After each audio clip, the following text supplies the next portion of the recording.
मोटी कितनी हो गई। रमा एक स्लिम ट्रिम लड़की थी। अपने फिटनेस का ख्याल रखने के लिए वो रोज जिम जाती और डाइट का भी खूब ख्याल रखती, जिसके कारण वो काफी फिट नजर आती थी। उसके फिटनेस का हर कोई दीवाना था। उसकी फिटनेस देखकर तो उसकी सहेलियां भी उससे जला करती थी। एक दिन शॉपिंग पर रमा की सहेली किरण, अरे यार देखना कितनी सुंदर ड्रेस है, मेरा तो बहुत मन कर रहा है इसे लेने का, लेकिन क्या फायदा, मेरा पेट इतना बाहर लटका हुआ है कि इस क्रॉप टॉप में मैं 2 बच्चों की अम्मा नजर आऊंगी।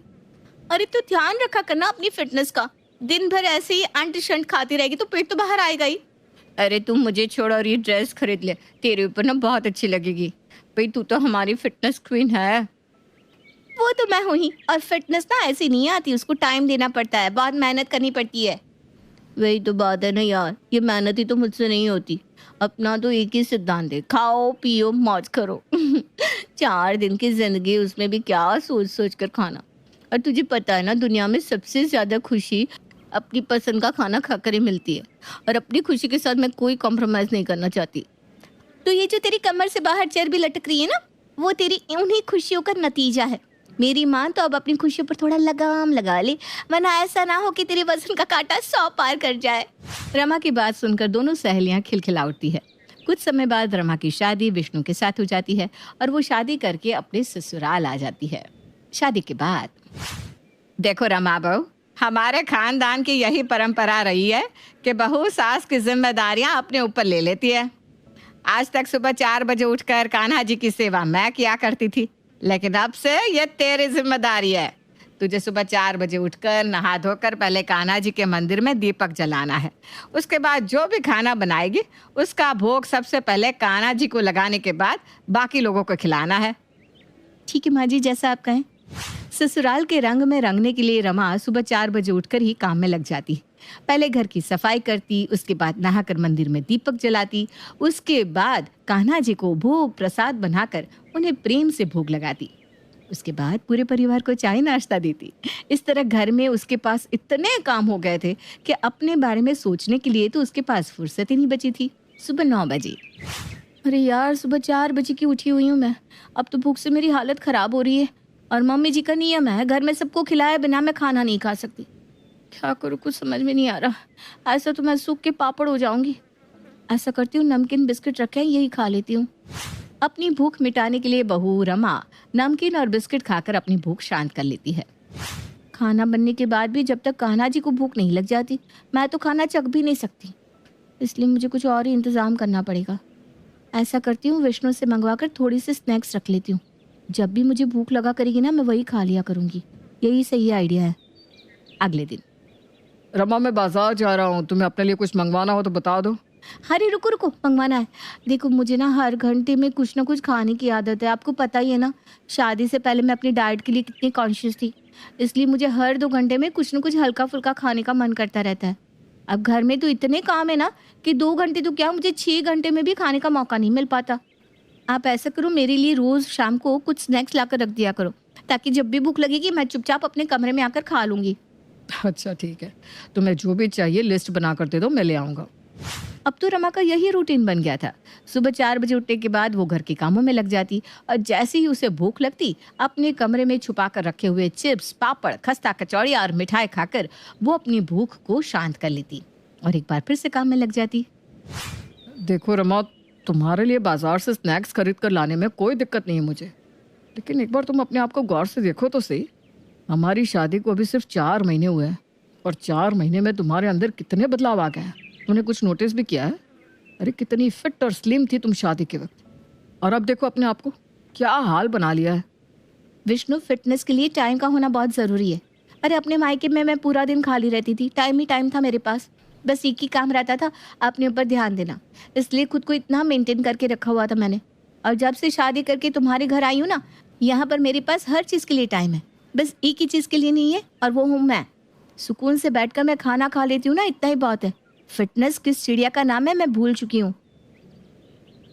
छोड़ो ये सब, आज ऑफिस से आती हो ना, मेरे लिए चाट लेकर आना। कई दिनों से टिक्की गोलगप्पे खाने का बहुत मन कर रहा है, और सुनो उसके साथ ना फिंगर चिप्स भी लेकर आना। अच्छा ठीक है, मैं ले आऊँगा। आप खुश? बात खुश। अरे इतना काम करती हूँ मैं, काम करने के लिए एनर्जी भी तो चाहिए। भूखे पेट भजन नहीं होते, मुझे ये बात अच्छी तरह समझ में आ चुकी है। इसलिए वजन की चिंता जाए भाड़ में। बेटा रमा, आज कुछ हल्का बना लेना। कई दिनों से तू लगातार कुछ ना कुछ तला भुनाई बना रही है। ऐसे तो सबकी सेहत खराब हो जाएगी। मम्मी जी, रूखा सूखा खाना खाकर ना मेरा पेट नहीं भरता। अरे बंदा दिन भर काम करेगा तो खाना तो कम से कम अपनी पसंद का खाएगा ना। अरे बेटा, किसी और के नहीं, कम से कम अपनी चिंता ही कर ले। तू अपने आप को तो देख, कितनी मोटी हो गई है। अपने साथ साथ हमारी भी शामत बुला रही है, ये सब पूरी पराठे और भटूरे खिला खिलाकर। ठीक है, आप लोगों को नहीं खाना ना तो मत खाइए। मैं आप लोगों के लिए दाल चावल और लौकी बना देती हूँ। किसी गलतफहमी में मत रहिएगा मम्मी जी। मैं विष्णु से अपने लिए पिज्ज़ा मंगवा कर खाऊंगी। पेट भर के नहीं खाती हूँ तो मुझे कमजोरी महसूस होने लगती है। रात के 11 बजे। अरे रमा, ये कैसी चप्पड़ चप्पड़ की आवाज आ रही है? विष्णु लाइट ऑन करता है तो देखता है रमा कमरे में बैठी रसगुल्ले खा रही है। रमा, ये कौन सा टाइम है रसगुल्ले खाने का? मैं तो सो भी चुका था और तुम यहाँ मिठाई खा रही हो। तुम्हें अपनी सेहत का जरा सा भी ख्याल नहीं है। अरे मोटापा देखो अपना, हुआ क्या है तुम्हें? अरे जब 4 आदमियों का काम मैं अकेले करती हूँ तो खाऊंगी भी ना। सो जाओ आप, मुझे कुछ नहीं होने वाला। सुबह बेटा रमा, शाम को बुआ जी के यहाँ चलना है। उनके पोते का जन्मदिन है, तैयार हो जाना। ठीक है मम्मी जी। शाम को रमा पार्टी में जाने के लिए तैयार हो रही होती है, लेकिन उसे तो शादी के समय तैयार किए हुए ब्लाउज में से एक भी ब्लाउज फिट नहीं आ रहा था। किसी तरह से लाए खोल कर वो एक साड़ी पहनकर बर्थडे पार्टी में पहुंच जाती है। पार्टी में, अरे भाई रमा, कितनी मोटी हो गई है तू तो।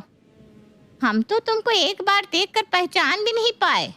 भाभी, ऐसा क्या खिला दिया इसको, बिल्कुल गुब्बारे की तरह फूल गई है।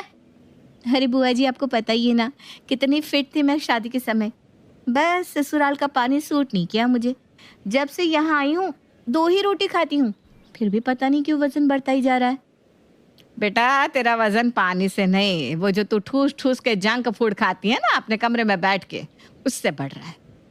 जब हर समय जंक फूड खाकर पेट भरा रखोगी तो रोटी खाने की भूख ही नहीं लगेगी। हैं?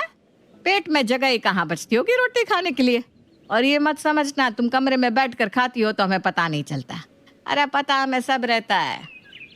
अरे बेटा, थोड़ा कंट्रोल करा करो। ये ब्लाउज देखो, ऐसा लग रहा है अभी फट जाएगा बेचारा। रमा की सास का इस तरह सबके सामने उसको जंक फूड खाने के लिए ताना मारना रमा को बिल्कुल भी अच्छा नहीं लगा था।